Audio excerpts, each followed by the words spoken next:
All right, we're going to learn how to make pozole, one of my favorite meals, and I know it will be yours as well. So I like to use the dry, real stuff, hominy. Well, start out with the dry hominy, not the canned stuff. It tastes different.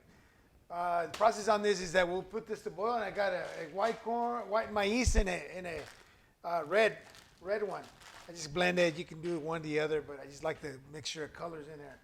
So this is maize, and I have to brew. I got to cook it in an alkaline mix, which is like a lime. In Spanish, it's cal.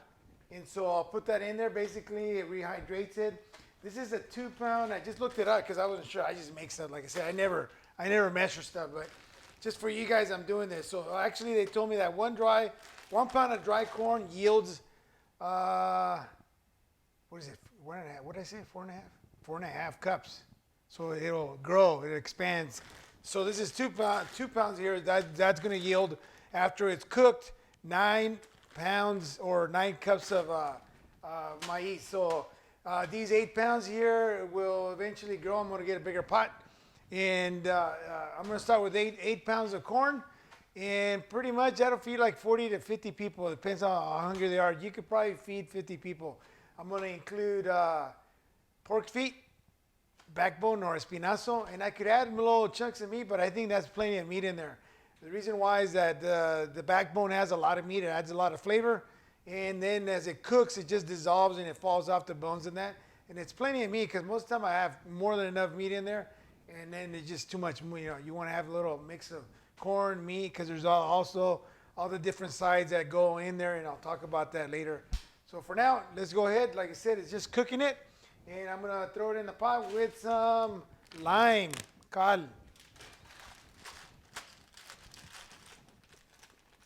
Once you taste it this way, you'll never want to have corn again. I promise you. So again, I'll put the full recipe on, and then you guys can break it down if you want to make half of it or you want to make a quarter. Because like I said, this will yield enough for 40 plus people. I always share with the family. I share with my neighbors, so there's plenty to go around.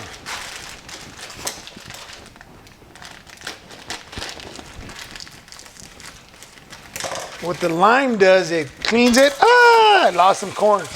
It cleans it, softens the corn, and it starts that cooking process. It's going to get rid of the hull, the outer skin of that. I just lost some corn.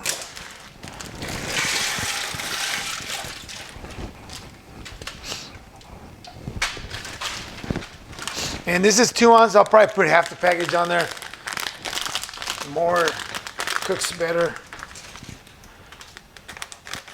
It's gonna, once it starts boiling, you can leave it on for like 45 minutes and then maybe a little longer. I time it. I never time things.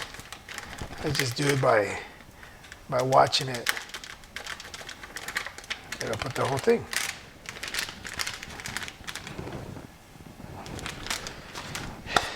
That's it. Let me get my, that's a small one.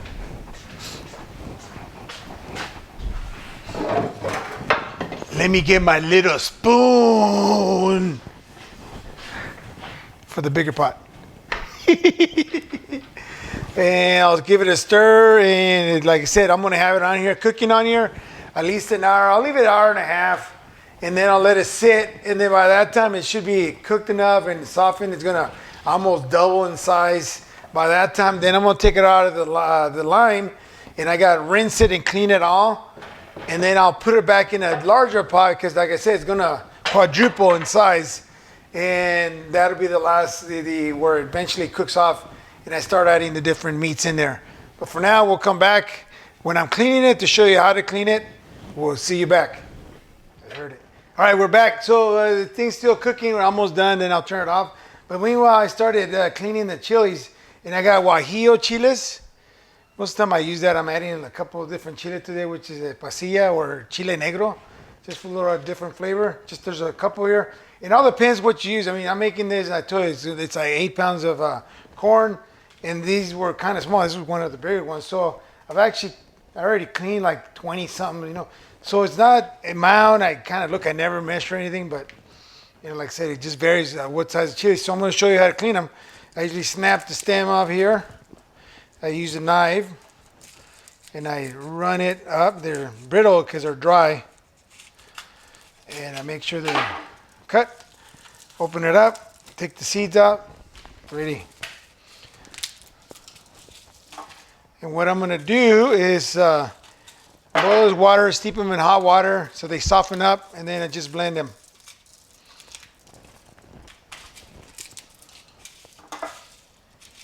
And these guajillo chili, you can use it for different things. Chilaquiles, enchiladas, espinazo. This common chile. This is a pasilla. It's a little more tougher. Open it up. Take that. Once you break that, everything kind of comes off. And then I make sure you take them off, you know. It's easier to blend in. Once I steep them in hot water, they'll soften up, and I'm gonna blend them up. And all I do is garlic, the chiles, and salt when I finally put that stew on for a few hours there. But we'll be back when I have that, where we start cleaning that. So I had it cooking for 2 hours, then turned out the heat, had it sit there for another hour so it cooled down. You can see the change in color of that water definitely. And so now you could really, if you wanted to, you can leave it overnight and then just do it in the morning. But I decided to go ahead and clean it and get it. Okay, so I had the corn off the maize off the stove. It's been there 2 hours, so I'm going to clean it right now. And I just take a couple spoonful at a time, and I rinse it off in that colander. So I run cold water and I rub it and rinse it off completely, and then I'll put it in the pot that's going to finally cook, and that's what I'm doing right now. Uh, just explaining what's the next process. We're going to put it, clean it well, and then put it to cook again, and then just add the chili, and you'll see me do that in a minute.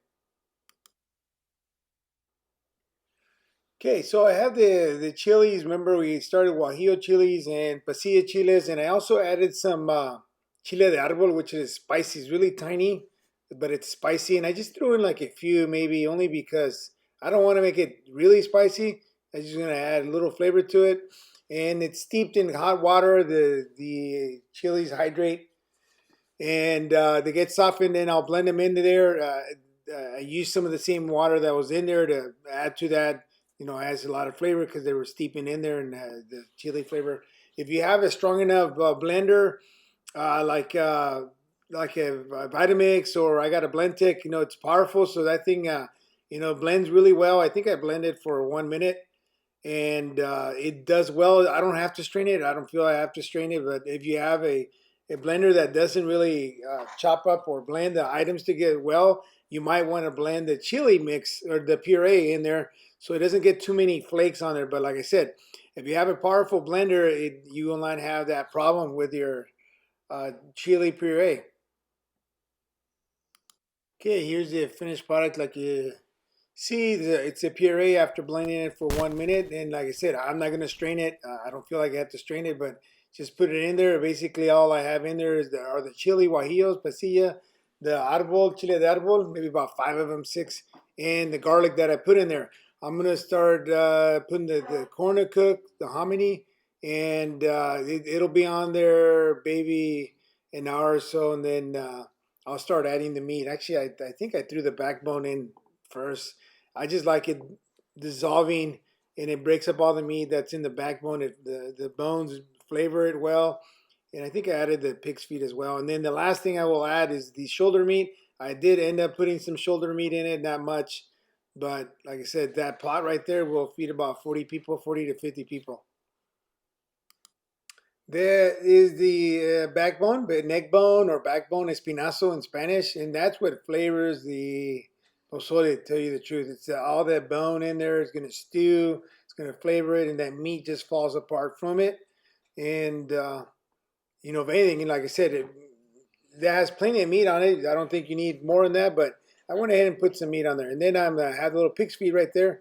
I had the butcher cut them, and they're big, long enough, and I think he cut them into 6 parts, but great flavor to that as well. Now, traditional pozole, usually, grandma made it, mom made it. You would get the pig's head and throw it in there. You probably cut the pig's head in half and throw it in there, and all the flavors from the pig head would go on there. Maybe a little ear, the snout.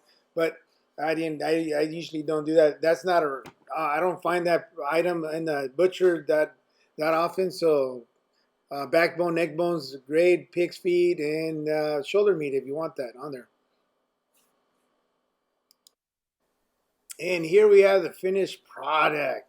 Pulled it out. I think it was 2.5 hours on there, and I plated it. This is about 11 p.m. I was gonna do it at night. Usually, sometimes I start cooking it at night, so it stews throughout the morning and it's due. So it all depends how you want to make it, but it's gonna be fine in the morning. I just throw it on, warm up, and I actually ate it for breakfast, ate it for lunch, and I'm gonna eat it for dinner.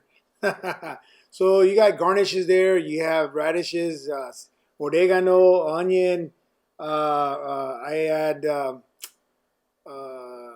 cabbage, and I also I love avocado in it. It's just like a creamy avocado in there. But like I said, the only things that went in the original pozole there were the chili, garlic, and salt. And that's how my mom taught me. And then you garnish it with what did you like, on the side. Some people might not like cabbage, so you don't put the cabbage. Some people might not like avocado. I don't know why, but whatever you don't like, you don't add. But that adds to the flavor on there, especially a finished product, and it is delicious. It's just comfort food. One of my favorite recipes making pozole. So now there you have it. I hope that you can replicate this and make it. Now again, this makes a lot, so just breaking it down, making half or making a quarter of it. I'll put the recipe on. But you always want to make more because you can freeze this easily. You can eat it throughout the week. You can freeze it and then bring it out and serve it whenever you want. Just thaw it out and cook it again. There you go. Pozole, the way my mother taught me how to make it. Enjoy.